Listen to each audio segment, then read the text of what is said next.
Tonight on the News Hour, rural Kaduna women take on menial jobs to feed families amid economic crisis. UCH Ibadan's 100-day power outage nears end as Minister of Power secures 48-hour restoration deadline. 3 years on, family of slain Bamishe Ayonwola face financial strain amid delayed justice.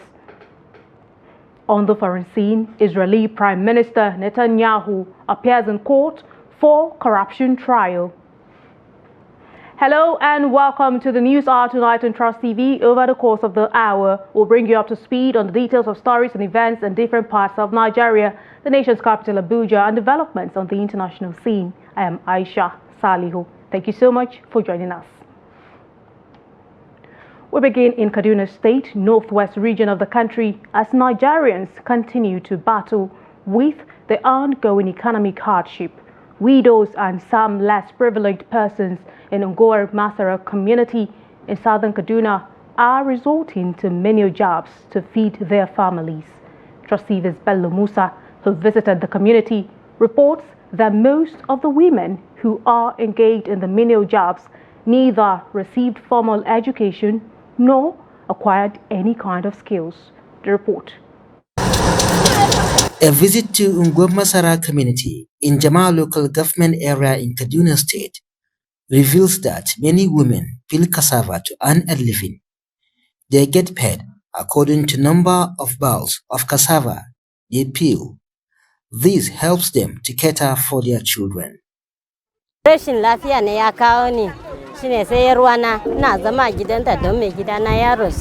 and left me sick at the time I came to this community to stay with my relatives. I was later introduced to peeling cassava, and I take care of my 4 children from this job.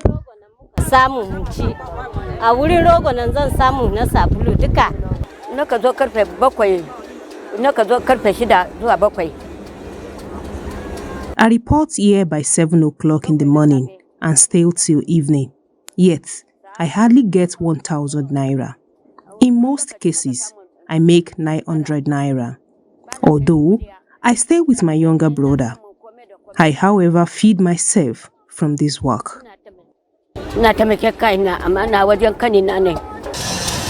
Many women also engage their children in the business to raise money for their school fees.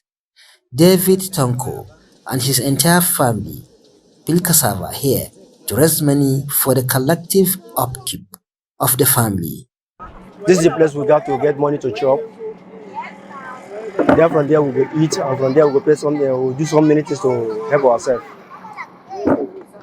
From here, we have built 5 basins. Then I'll keep the rest for school. Then from there I'll solve my problem for the school. This work helped my life because of I have many things to do where will help me and enjoy my family. Blessing Ruben is a physically challenged person who lost her husband a couple of years ago, leaving her with 2 children. She now peels cassava to feed the children.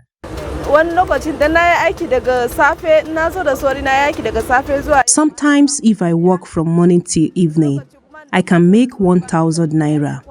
But if I come here late, I may get 600 naira from peeling 3 bowls of cassava. I feed my children from this work and also pay for medication if my children fall sick. I also pay my rent from this work.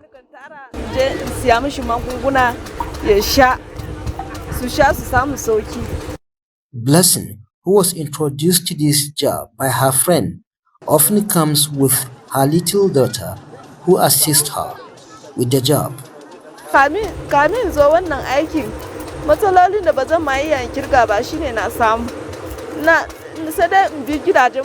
Before I come here, I would beg neighbors to help me with gari to feed my family.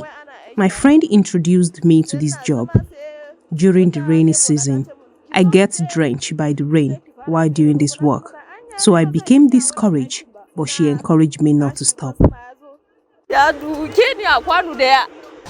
The stories of these women is a reflection of the untold stories of many women, especially in rural communities, who live with myriads of challenges without access to opportunities for a better life.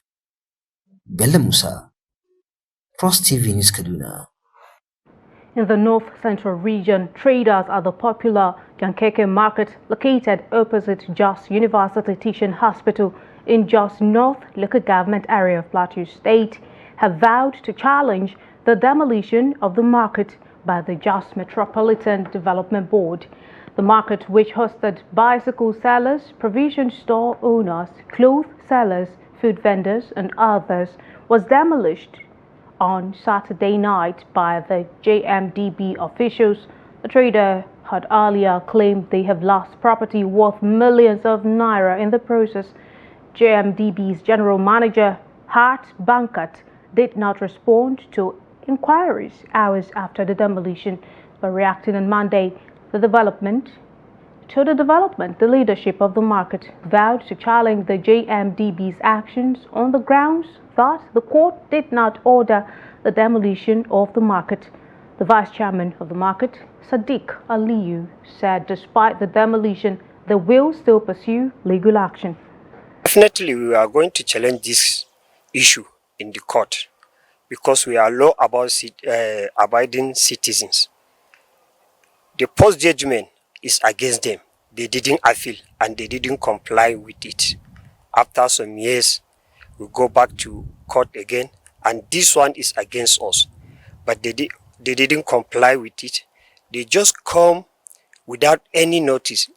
The judgment have been made on Wednesday, and we served them with the notice of appeal on Friday. At that Friday night, 11 p.m., they come and demolish that place. In this case, we can't fight with them because it's a government. Ordinary person like us, civilians, we can't fight with the government. But we are calling for the Mr. Governor to see on these matters. What these are people doing is against the law. Even today, as I'm telling you, Monday, that we sweep the place yesterday, and today, Monday, the bicycle that we display there, they come and pick it, this task force. So we are calling for the governor to see on this thing. In the Southwest region, positive developments have emerged from the University College Hospital, Ibadan, as the Ibadan Electricity Distribution Company has pledged to restore the hospital's electricity supply within 48 hours. This follows a closed-door meeting between the Minister of Power, UCH Management, and IBEDC officials. The parties reached a consensus on tackling power fraud and theft within the hospital, as well as devising a mutually acceptable plan to settle outstanding debts. The report.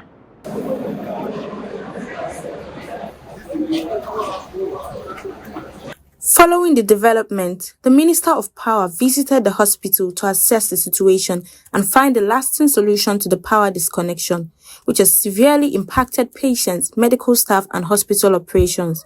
The visit also aims to identify the root cause of the issue and develop a comprehensive plan to prevent similar disruptions in the future. This move is crucial in ensuring the hospital's continued provision of quality healthcare services.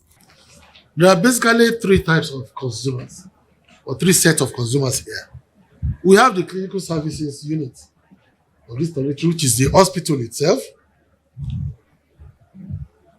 That's what most people know. That's what the public is aware of. When you say UCH, they refer to the hospital. But beyond that, there is the College of Medicine, which outrightly belongs to the University of Ibadan. And they have two hostels. The Ayodele Falashe Hostel and the Alexander Brand Hostel that consume reasonable amount of energy in this territory, but is lumped under a single UCH consumer points. The minister, officials of the Ibadan Electricity Distribution Company, and the management of the hospital also went into a closed-door meeting and later briefed newsmen on some of the strategic action plans agreed upon to address the situation. Don't just close the breaker and then everybody connects again and then 2 weeks later we are off. Yes. That's why we agreed that it has to be systematic. We need to first of all yank off through the guidance of the hospital management, take off all those commercial loads first. They will advise us on the essential loads to be connected for a start, like the hospital, the clinic, and all that. And they will connect. And then upon reconciliation agreement from the other people on actual tariff that needs to be paid, then they can be connected. There's a need for a special intervention or any other whoever can help us, to fund some of this. It's beyond the capacity of the hospital, unfortunately. But the general public, most of the time, don't know what we are facing, and they just pontificate without evidence. As efforts were underway to resolve the power disconnection, students from the College of Medicine, UCH Ibadan, gathered at the hospital premises to process the outrage. The minister and his team intervened, engaging in lengthy discussions to calm the frustrated students and address their concerns. We have decided jointly with the management of UCH to commence restoration of supply to this university systematically. Within the next 24 hours, I have acquired or procured a new transformer that will separate the clinical services from the rest, so that going forward, UCH will identify its own power consumption. Another transformer will determine the power consumption of the College of Medicine and its hostels. The power outage at the University College Hospital, which has persisted for more than 4 months, was caused by the disconnection of the hospital from the national grid by the Ibadan Electricity Distribution Company due to an outstanding debt of over 495 million naira, risking the lives of patients and disrupting medical services. Now, in politics, former Vice President Atiku Abubakar on Monday led a delegation to meet with his former boss, ex-President Olusegun Obasanjo, at the hilltop residence of the former Nigerian leader in Abeokuta, the Ogun State capital. The former Vice President was accompanied by former Governor of Cross River State, Leo Imoke, and Senator Aminu Tambuwal, who is a former Governor of Secretary of State.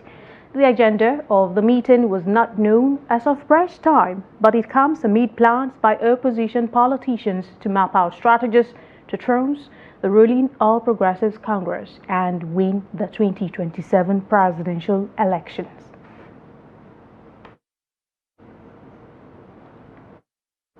In other stories, a 5-man panel of the Supreme Court, led by Justice Wani Abba Aji, has dismissed the appeal filed by the Governor of Rivers State, Siminalayi Fubara, challenging the leadership of the Rivers State House of Assembly, led by Martin Ameule. Justice Wani Abba Aji, while dismissing the appeal, awarded a cost of 2 million naira against the Governor, payable to the Rivers State House of Assembly as the first respondent and Martin Ameule as the second respondent. The dismissal of the appeal by Fubara was hinged on the withdrawal of the suit by his counsel, Yusuf Ali. Last October, the Court of Appeal in Abuja affirmed the judgment of the Federal High Court, which set aside the 800 billion naira 2024 budget passed by Ameule's rival group. The appellate court had dismissed the appeal filed by Fubara on grounds that it lacked merit. The court had nullified the 2024 Rivers budget passed by pro-Fubara lawmakers and set aside the presentation and passage of the Rivers State 2024 budget. Meanwhile, the Supreme Court is set to hear 2 appeals filed by the All Progressives Congress challenging the legality of the local government election conducted in Rivers State in 2024. The court is hearing the suit following the conclusion of the preliminary proceedings by Justice Wani Abba Aji, who led a 5-member panel that ordered parties to file and exchange their respective briefs before the 10th of February 2025. The appeals are against a judgment by the Court of Appeal in Abuja, which reversed an earlier decision by Justice Peter Lifu of the Federal High Court Abuja, restraining the Independent National Electoral Commission from releasing voters' register to the Rivers State Independent Electoral Commission to conduct the local government election.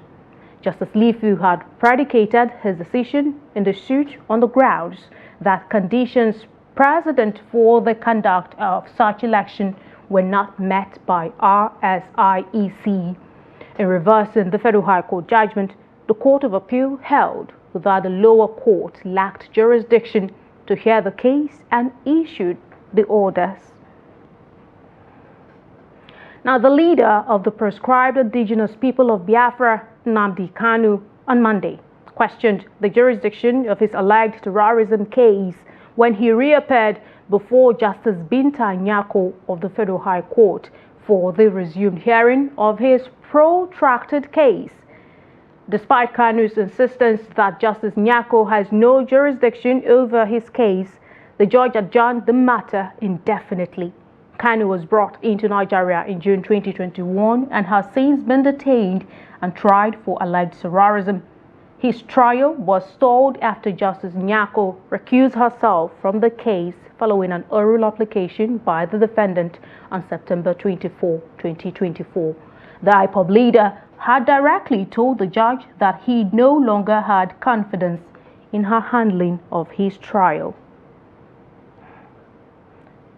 Now, the family of Oluwabamiche Ayonwola, whose tragic death sparked widespread outrage, is facing mounting financial strain as the pursuit of justice drags into its third year with no resolution in sight. The case involving 22-year-old Ayonwola Bamiche, who was last seen boarding a bus rapid transit vehicle in Lagos, has become a symbol of the slow pace of justice in Nigeria and its attendant consequences on the parties involved. The report.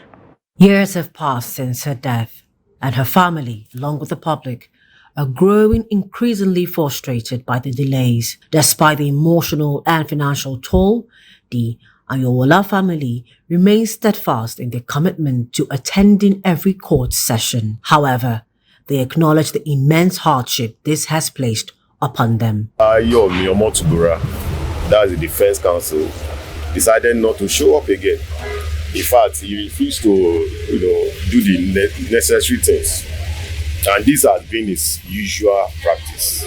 And it's like the law is, powerless, because he's doing this more than 10 times that he will not call, he will not come. And he's being the one wasting everybody's precious time. Coming here all the time, with all the transports and all of that we go through all the time. He's there wasting the courts, the state's time, everybody's time, even the family's time. So I'm just very, very angry right now. We are not happy at all with the way the case is going on. We are not happy. Our parents are home. They are expecting something, to hear something today now. In fact, I don't even know how I'm going to relay this message to them now. The family's frustration is compounded by the repeated postponements of the trial. Bamiche's elder sister specifically called out the defense counsel for his frequent absences from court, which contribute significantly to the delays. At the last court hearing, the judge threw out her anger, but yet it wasn't enough for Imoke to have submitted the final written address by now. And he has other places to go. Wasting our time, wasting our money. It has not been easy for us to come to the court. It has not been easy. Coming to court, adjourning all the time. And the judge has already tried her best. She has tolerated the defense counsel, Imoke. I honestly, I can't tell. I don't even know what to say again. I don't know what to say. The judiciary system in this country is... The Ayonwola family's ordeal highlights the urgent need for judicial reform. As the trial continues, they, along with many Nigerians, are pleading with the judiciary to expedite the proceedings and ensure that those responsible for Bamishe's death are held accountable. The Defense Headquarters on Monday disclosed that 800 former Boko Haram fighters who surrendered to the military are currently undergoing de-radicalization for onward integration into the society. The Chief of Defense Operations, Major General Imoke Onumajuru, who made this known, said 1 year is enough time to reorient and reintegrate the ex-terrorists into the larger society. He said though about 129,000 Boko Haram fighters have been arrested so far, only 800 former fighters were carefully selected to participate in the rehabilitation and reintegration project tagged Operation Safe Corridor.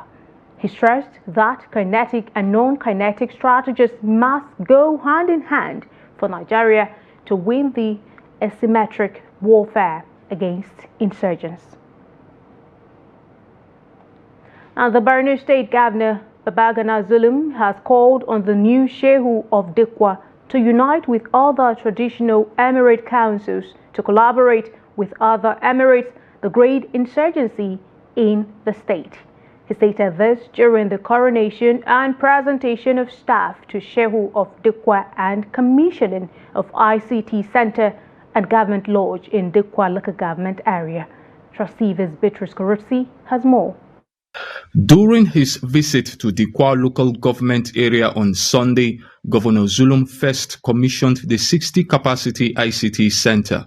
The governor later directed that the center be expanded to 100 computer capacity to enable it accommodate more people. The newly constructed government house was also commissioned. Hours later, he hosted the coronation ceremony of Shehu of Dikwa, which was attended by political class and traditional chiefs across the country, including the Sultan of Sokoto. The sacred traditional rites were performed for the installation of the 13th Shehu of Dikwa, Ibrahim Ibn El-Kanami. Now, going to be the third one. It's all over. El-Kanami took the oath before a state chief judge and Governor Zulum before the staff of office was presented to the Shehu of Dikwa.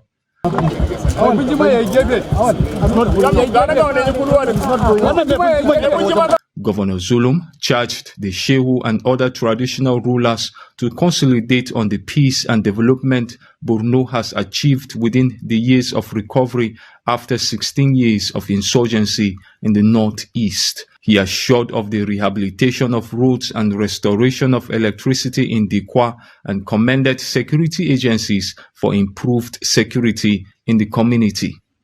With the first paramount ruler, Muhammad Ghani, we founded Dikwa Emirate in 16th century. Thereafter, several areas emerged up to the last neck, Alhaji Master Abator II. On behalf of the government and people of Borno State, I wish to congratulate Your Highness and Your Emergence of the Shehu of Dikwa. Meanwhile, the Shehu of Dikwa pledged allegiance to the people and assured to support the developmental programs of the state government. He urged the people to support security agencies with timely intelligence to sustain the peace enjoyed in Dikwa. Let me assure you that I will continue to support the people-oriented programs and service of the government.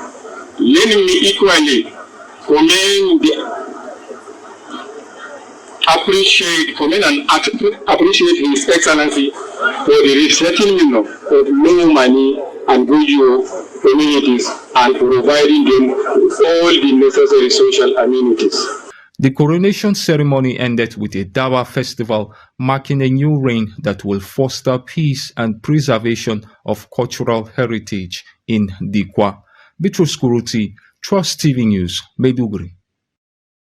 This is the News Hour tonight on Trust TV. Coming up just in a moment.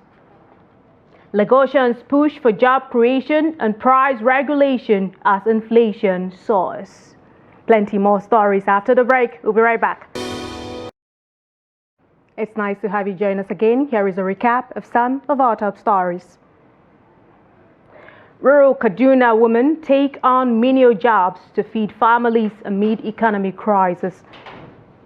Plus, UCH Ibadan's 100-day power outage nears end as Minister of Power secures 48-hour restoration deadline. And now moving on to other stories. The House of Representatives Committee on Public Accounts has directed the Economic and Financial Crimes Commission and the Independent Corrupt Practices and Other Related Offences Commission to investigate two former permanent secretaries of the Federal Ministry of Labour, Williams Alo and Yerima Tafa, over an alleged 3.2 billion naira financial infraction during their tenure. Expressing concern over the increase in disregard for parliamentary oversight, the committee criticized ministries, departments and agencies for consistently ignoring invitations to address audit queries raised by the Auditor General of the Federation. The report. Chairman of the committee, Bamidele Salam, announced this resolution on Monday, revealing that the committee has sent 7 letters to the Federal Ministry of Labour and Employment, requesting its officials to appear and respond to audit queries. However, the ministry failed to respond or provide any justification for its absence.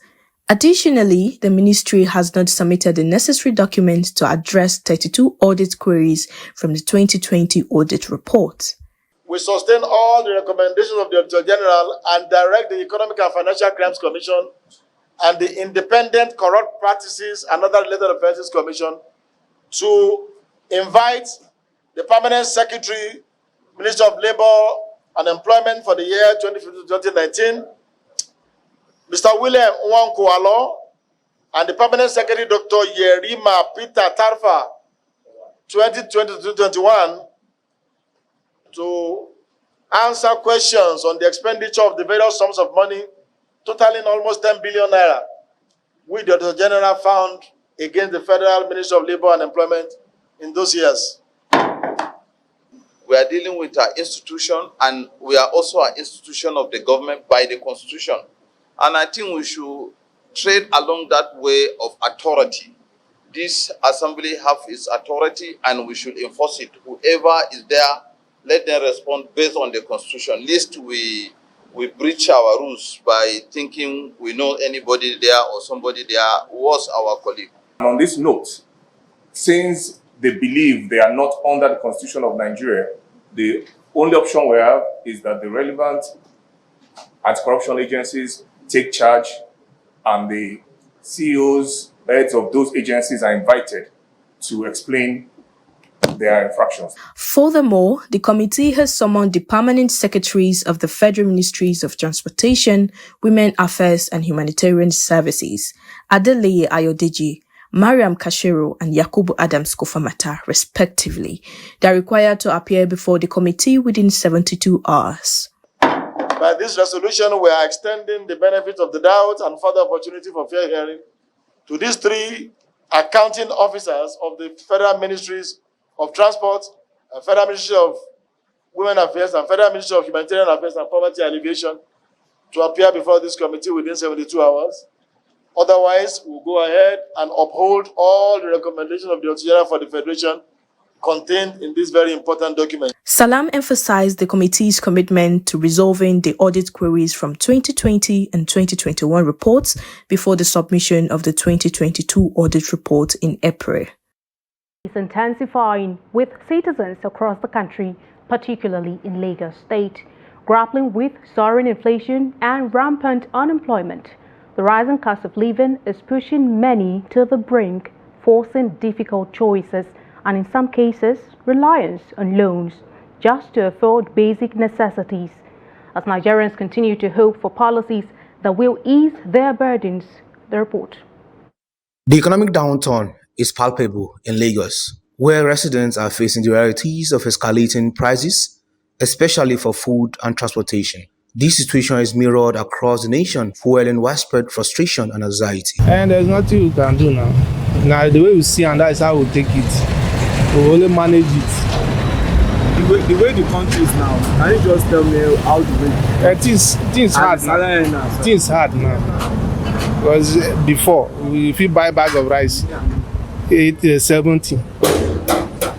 But now, 7,000 you go buy a bag of rice during Jonathan. But now, if you don't get 80, 90, you cannot buy a bag of rice. So you cannot compare that time and now. There's no amount of money you collect now that will be okay because of things are cost.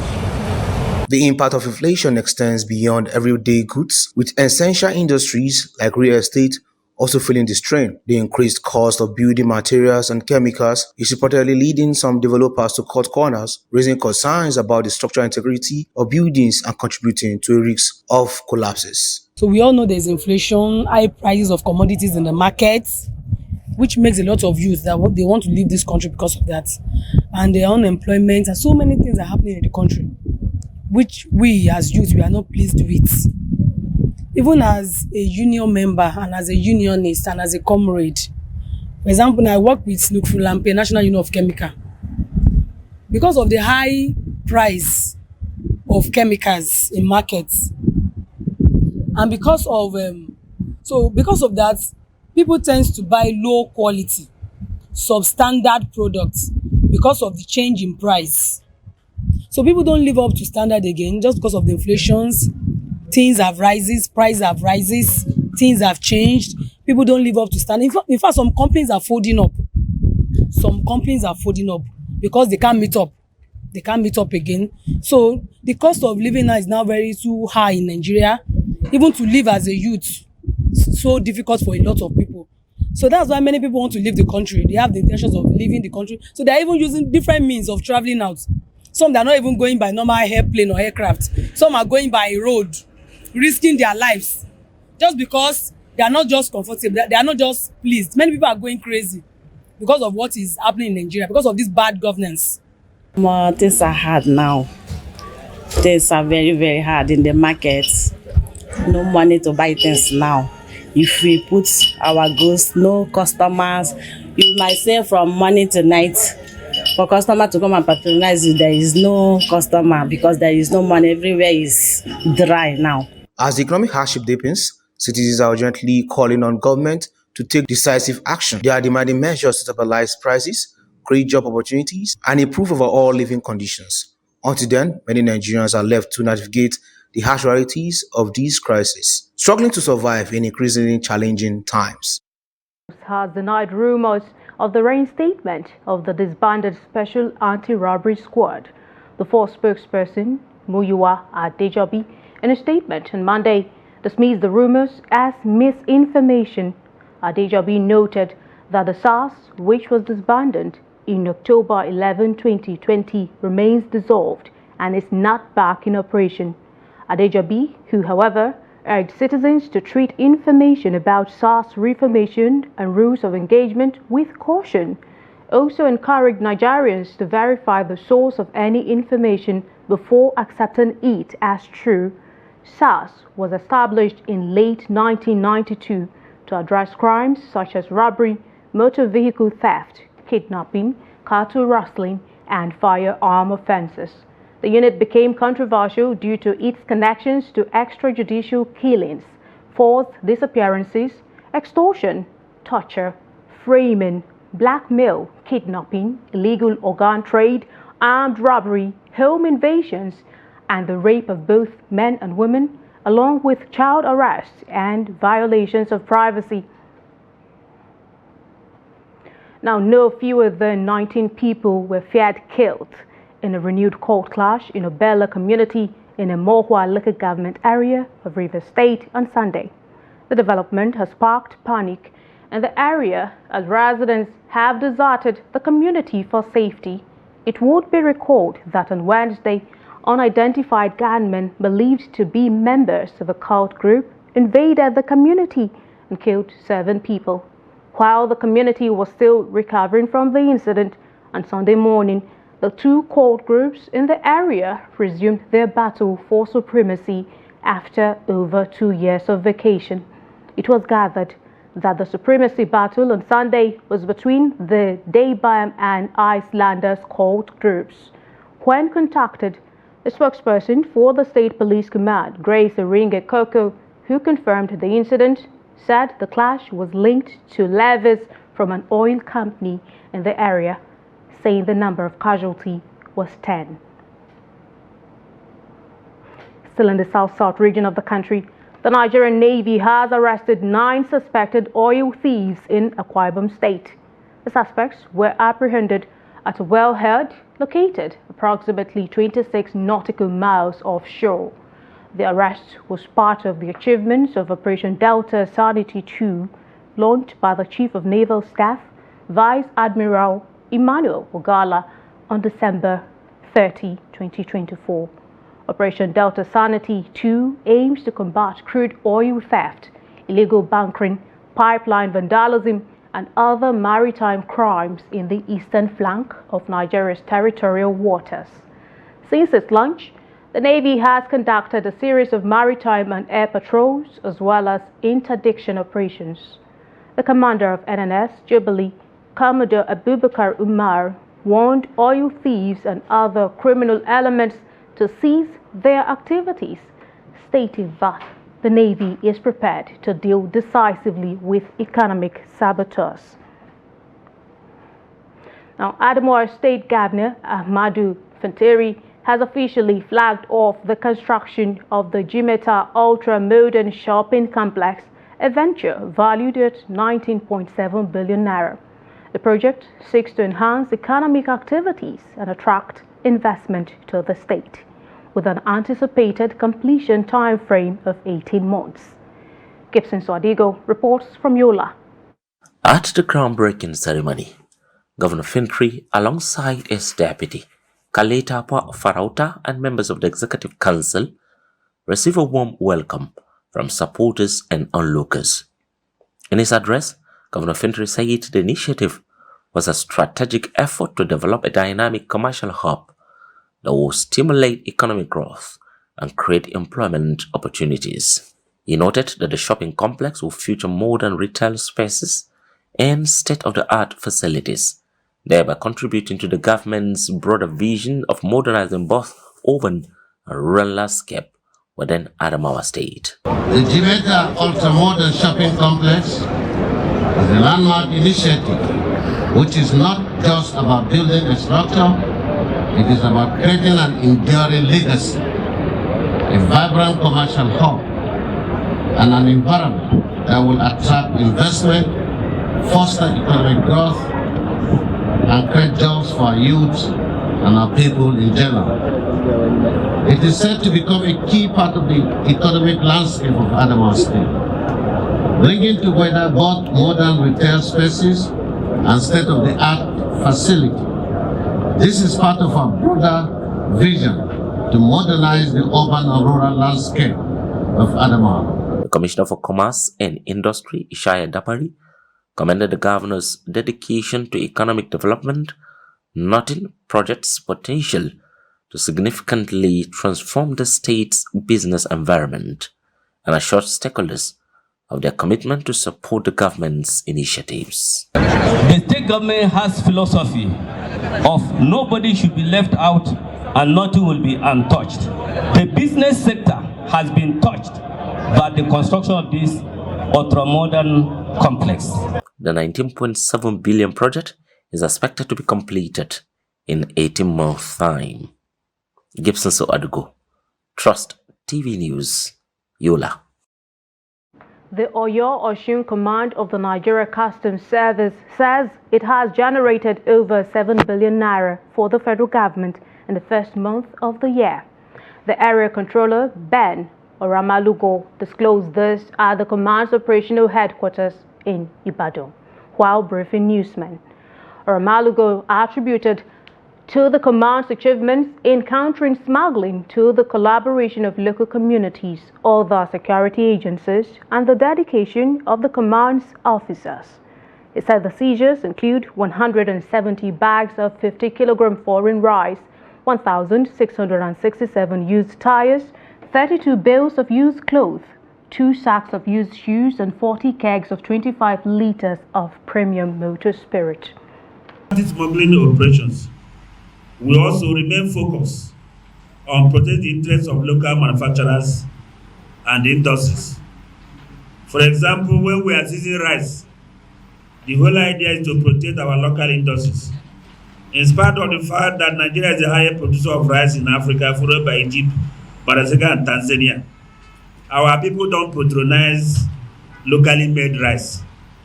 So the federal government, in their wisdom, decided to ban those rice from being accused to make sure they don't come through our land borders. For example, many people might be feeling, why are they always seizing rice when people are hungry? We are seizing it because we want to protect the local industries so that our industries can thrive.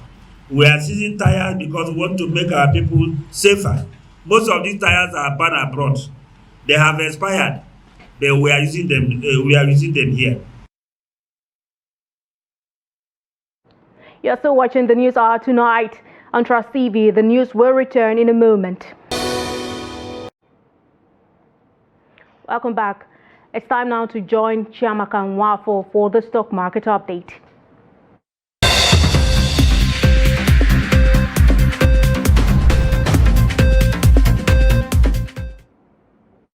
Good evening. This is Stock News Update, and I am Chiamaka Nwafo. Let's start with the happenings on the floor of the Nigerian Stock Exchange today, the 10th of February 2025, and equally the first trading day of the week. As we can see, our market value closed at 66 trillion naira actually, and the all-share index closed at 105,891.33 basis points. There was a 0.04 loss over there from the last trading on Friday. There was about 567.2 million volume of shares traded, valued at 10.4 billion naira in deals of 17,843 deals. Now, how does that translate for our gainers and losers? Let's go see on our gainers table. We have Better Glass on our gainers table.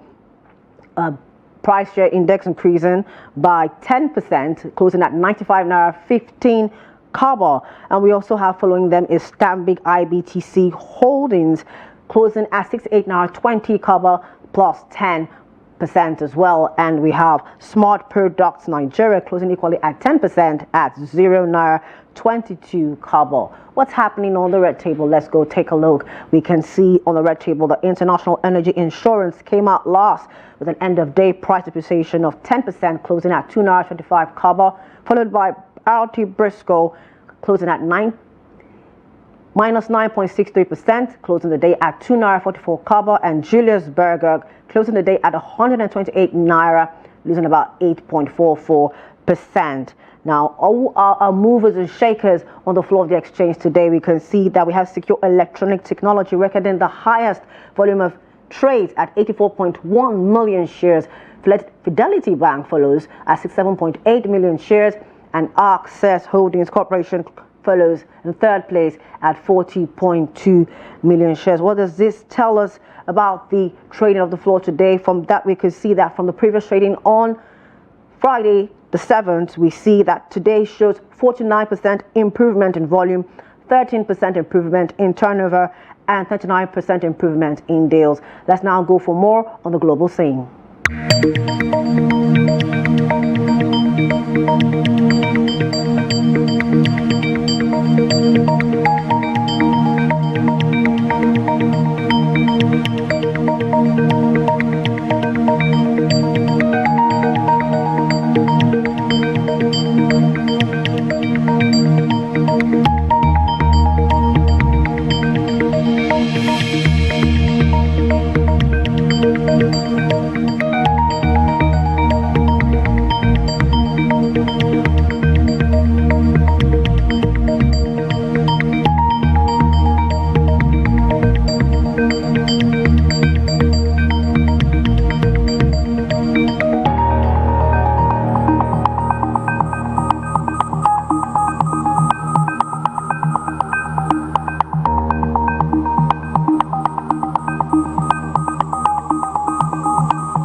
And that's it from the global scene. That's the size of our stock update tonight. Thank you for joining us. I am Chiamaka Nwafo.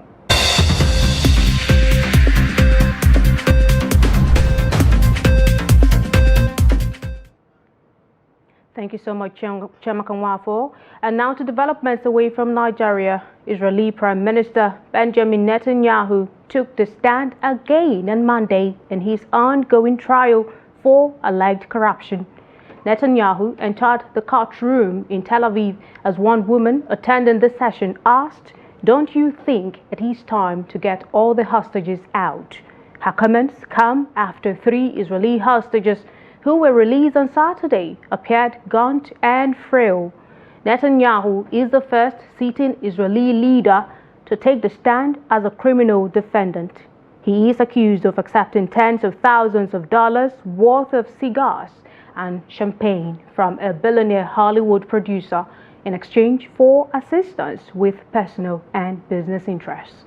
He is also accused of promoting advantageous regulations for media moguls in exchange for favorable coverage of himself and his family.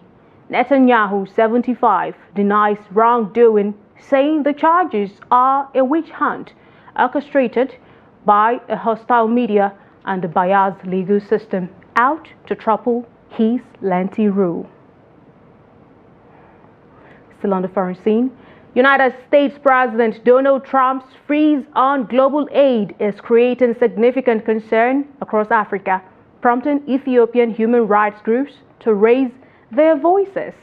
Masoud Gebeyehu Reta, Executive Director of the Ethiopian Human Rights Organizations and a member of the Ethiopian Civil Society Organizations, warned that numerous civil society and humanitarian groups may have to halt their critical operations due to the halt situation.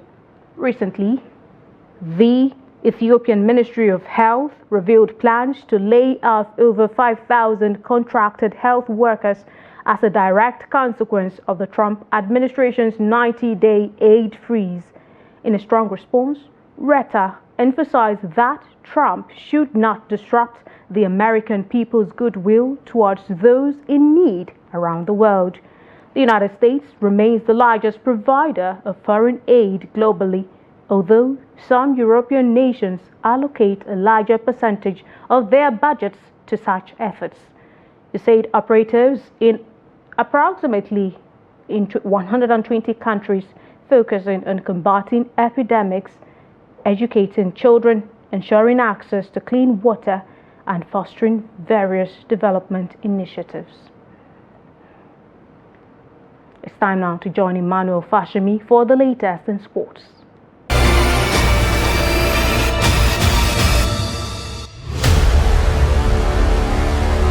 Nigeria's table tennis sensation Matthew Kuti has once again demonstrated why he is one of the continent's rising stars. The teenager has been included in the star-studded lineup for the 2025 African Cup set to take place in Tunis, Tunisia from February 25th to 27, 2025. Kuti, who has won 4 of the 5 major tournaments in Nigeria and has been the most consistent player in the country, was listed by the Nigerian Table Tennis Federation (NTTF) due to his growing profile in the sport. The Lagos State-born athlete recently added the Molade Okoya Thomas Cup men's singles title to his collection and will now compete against some of Africa's finest stars in Tunisian capital, aiming to secure a spot for the 2025 ITTF World Cup in Macau, China in April.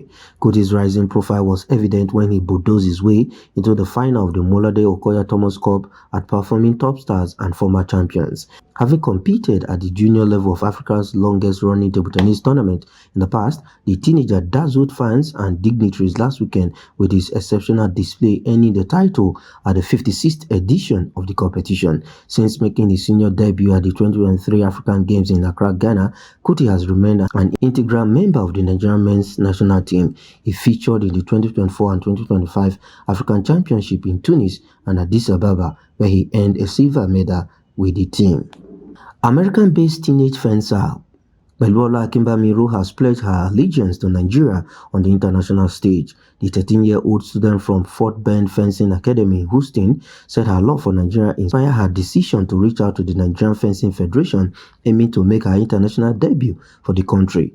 President of the Nigerian Fencing Federation, Adeyinka Samuel, noted that more fencers from abroad are eager to join the federation and represent their homeland. He acknowledged that Nigeria has the potential to compete with the best in the world, adding that having talented fencers like her will inspire homegrown athletes to excel. An elated Akimba Miro, who shared her excitement about embracing fencing, quoted, "Representing Nigeria is important to me because it is my motherland and I am proud to wear its colors in international competition. My goal is to become the best fencer I can be while also pursuing higher education. I want to reach the highest level in fencing." And that is what I am Emmanuel.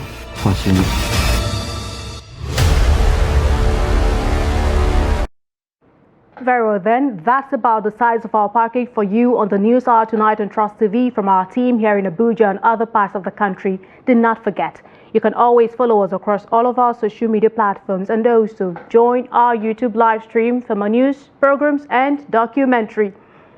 I am Aisha Salihu. Thank you so much for watching. Have a good night.